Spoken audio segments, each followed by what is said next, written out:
See, first of all, when we talk of the word strategic autonomy, so I have a bit of a difference on this phrase itself that needs to be clarified. Now, in my opinion, there are only three great powers in the world, and those three powers are America, China, and Russia.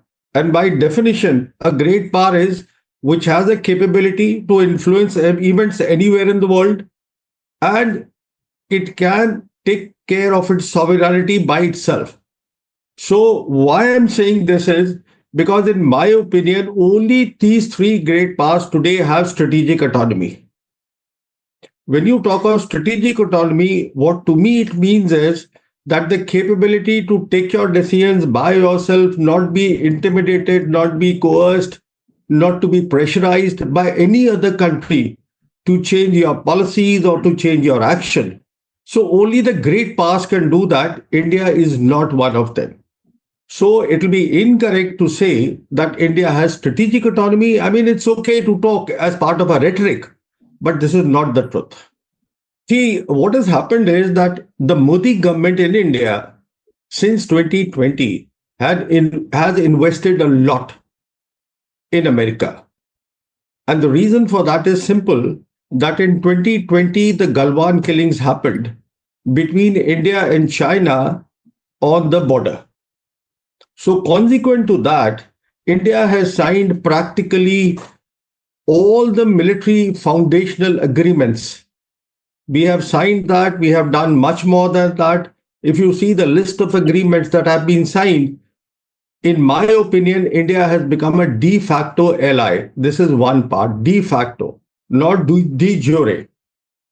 And the other thing is that now we are embedded. When I say now, that means India is embedded in the Indo-US Pacific Command Defense Network.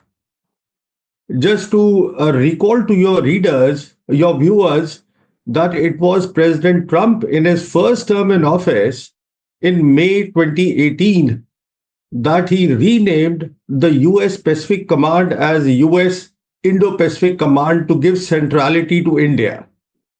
So in his first term in office, the Trump thinking was entirely different. In the second term in office, the thinking is entirely different. In my opinion, what most analysts say, that President Trump is unpredictable, I do not think he is. Because if you see, even during his election campaigns, he made it very clear that his focus was MAGA, which is Make America Great Again. And this was to be made great again by a policy of isolationism. That doesn't mean you remove yourself from the world, but what it means is that you build up your national power and you build up your deterrence. And his second aspect was to end the forever wars, which is precisely what he is doing in Ukraine. So your question, I would like to answer this way, because India has invested so much. So there is an anxiety. If I may even use the word, there is a worry in India that what will happen because the stakes are high. And why I say stakes are high from the government perspective is that we decided to be in a competition with China, which is our neighbor. When I say competition, basically India's External Affairs Minister Jai Shankar repeatedly has been saying that both India and China, they are rising, which is true. But the point is, they are rising relatively. So you have to quantify also which country is rising how much. So you see, so the whole idea is that the Modi government, which is not founded, that India is actually in competition with China. So it believes that with the support that it will get from America, it can continue projecting itself as being in competition with China. You see, but what has happened is President Trump has turned the world upside down. As I said, he's got an agenda. And until now, it's just been 2 weeks. And the whole world today is in complete turmoil. It's upside down because a lot of leaders and a lot of regions have been rendered geopolitically irrelevant. So India is worried. There is a lot of anxiety here because the stakes, as I said, are high. See, you have actually asked two questions and both are very interesting. Let me answer them one by one. The first is that India America relations. Well, they are important for America, but it is not President Trump's priority. That is the point. It is a very significant point because his priority is somewhere else. His priority is to make America great again. And in that, he has a certain role which is not a priority role for India. So it doesn't mean that they will not share their technology. What it means is, in very simple terms, they have a great market. All the US big tech companies are already here. As far as the emerging technologies are concerned, which is prominent amongst them is AI architecture, which is the data centers. They are being built here with American companies, tech companies help, total help. And then you have these semiconductors. So all this is happening. But the government policy, the White House policy is not a priority for India. That is point number one. Now, the second question that you raised is equally interesting. You see, when we frame a foreign policy, what we consider in making a foreign policy is things like any country, it is not specific to India. You look at the country's geography, where is it located? You look at the country's history, and you look at a country's national power. And national power at a time like this, when you are looking at a foreign policy in terms of global shifts, it is primarily three things. You're looking at technology, you're looking at military power, and you're looking at economic power. Now, this is a traditional way of making foreign policy. What has happened is there is an opportunity today for India, which is the geopolitical opportunity, which changes your entire foreign policy, the traditional way of looking at foreign policy. And what this means is basically that today, if you see Asia Pacific, what the Chinese and the Russians call Asia Pacific, and the Americans and the West and India, they call Indo Pacific. This has become the arena or the theater for great power contestation. Let me explain this also what it means. What it means is that it is in this theater, all the three great powers that I spoke about, they have their vision and their mission to be accomplished. Let's simplify this, move away from rhetoric to see in reality what could be one of the missions. So one of the missions would be that if you see from Western Pacific and right till going to the Strait of Hormuz, you cross the entire Indian Ocean region. This is where annually 4 trillion commercial trade passes, of which China's trade alone is more than $1 trillion every year. So this is where the contestation is. I'm just giving you one example. For example, that whoever has a control or has a good security framework in place for the commercial or the sea lanes of communications is secure. So the aim of in my opinion, the Chinese and the Russians, they are looking at how to make that trade secure. And in my opinion, because the Americans believe in a balance of power politics, in a zero-sum game, so they want India, especially in the Indian Ocean region, to be their military bulwark against the commercial trade which passes through that. So my point is going back to where we started, foreign policy. So there is an opportunity for India. And what is the opportunity? The opportunity is that all the three great powers today need India because India is located so well. It is right in the middle of this contestation area, the theater.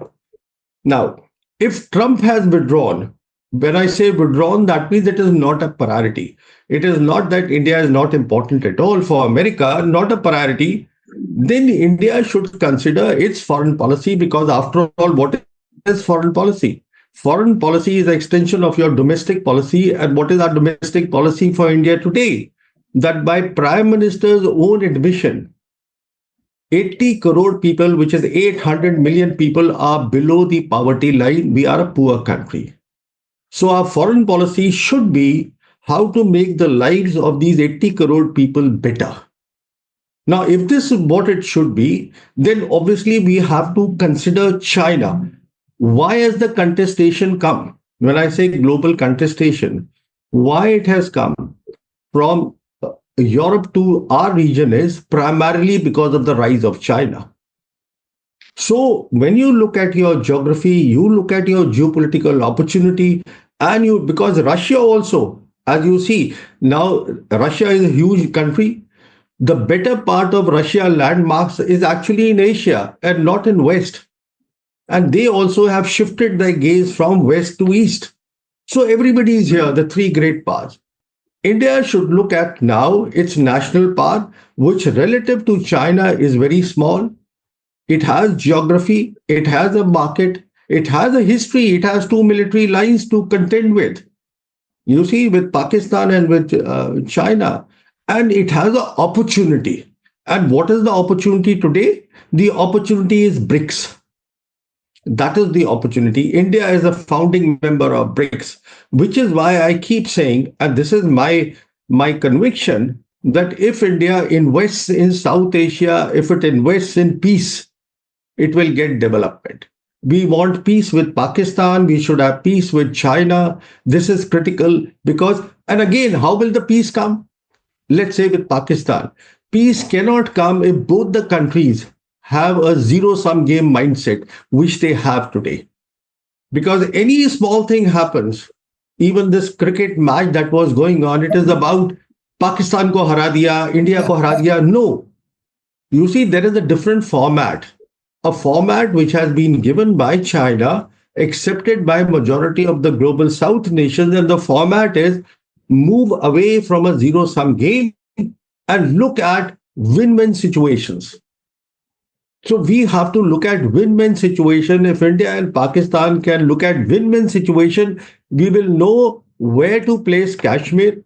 We will know what is our priority. We will know what we get from one another. So this is my suggestion for India, that now that an opportunity has come, and because the Trump administration is right here and they have their own thinking. So while you go along with America, but make sure that you focus more on the country which is a global South country that you are. India is a global South country, and you should make friends and peace with your neighbors. President Trump, when he was first asked about BRICS, he didn't know anything about BRICS. In fact, he was trying to find out what is BRICS. As I said, there are three great players which exercise strategic autonomy. In BRICS, two of those great powers are there. So to say that Trump can influence BRICS is not a sensible thing. It doesn't make sense to me at all. Because those two great powers have strategic autonomy. And this is why the global South is gravitating towards that. So that is one. Second is the threats of Trump that I will impose 100% tariff on people who do de-dollarization. Now, if you see the trade between China and America, it is a huge trade. And despite everything that he is saying, I'm sure you know that right now there are people on the economic side of both China and America which are talking with one another. Because the trade is huge. You cannot ignore China. I mean, a country which is there, when you see there are total today in the world 193 nations, 140 of those are the primary trading partner with China. And 135 nations are on board the Belt and Road Initiative. China today provides 30% of the global manufacturing.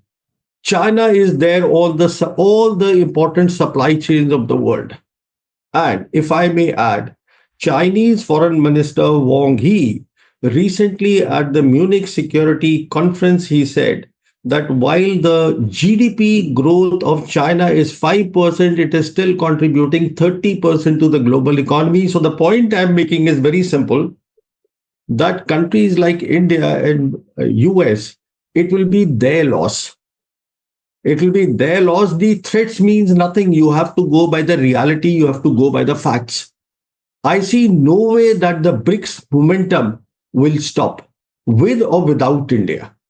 Now, if India is there in BRICS, which it is as a founding member of BRICS, then it helps. Why it helps is because India is a global South nation, India has a huge market, and if it can work in a win win way, then BRICS can help us and it can help BRIC stabilize. If I may go a step further and say, in my opinion, today BRICS is the centerpiece or the central institution that can stabilize the global geopolitics. It is so important and it is not stopping by any threats. India is a developing country, and like so many developing countries in global south, so under the WTO rules, India is to be treated in a preferential manner. But what Trump now is saying is that I do not accept the WTO rules, I throw them out of the window. And I will have reciprocal tariff on India. That means if you impose this much, I will impose the same. So India has kept quiet. Why it has India has kept quiet is very simple, because today there is $45 billion trade in favor of India. And Trump has already given out a list of how you will dilute that, and India is working on that. Because for India, the important thing is, as I said, the close ties with America. Why it is important with America is A, because India has decided it wants to get all the emerging technologies from America. It does not want to have it from China. And India has also decided that it wants to be seen as competing with China, which is only possible if it has, in India's thinking. When I say India, the government of India is thinking that they are seen as close allies of America. So India has accepted all the terms, but obviously a country like China cannot be pushed. It has strategic autonomy. A country like Russia cannot be pushed. It has strategic autonomy. You see? So therefore, China has not accepted. So the two sides are now talking to one another. And let me go a step further. The French president Macron was recently asked in an interview that would you get the Chinese technology? He says, why not? He said, why not? Because the point is that any country, when you talk of cyber threats, when you talk of, you see these backdoors, when you talk of all these espionage, any country can do it. I mean, America also has done it. There's a famous case of that Edward Snowden. Correct. I mean, any country does it. They do it on their allies. There's enough evidence of that. In fact, there is no evidence of China doing it. Or if it is there, I'm not aware. So the point is, a country, when Macron says a thing like this, that I can consider Chinese technology, what he's saying is that I'll be slightly more careful as far as Chinese technology is concerned. Therefore, I will have a very stringent cyber security. So you see, this is how it works. You cannot stop China's rise. That is the point Mr. Trump has still to understand.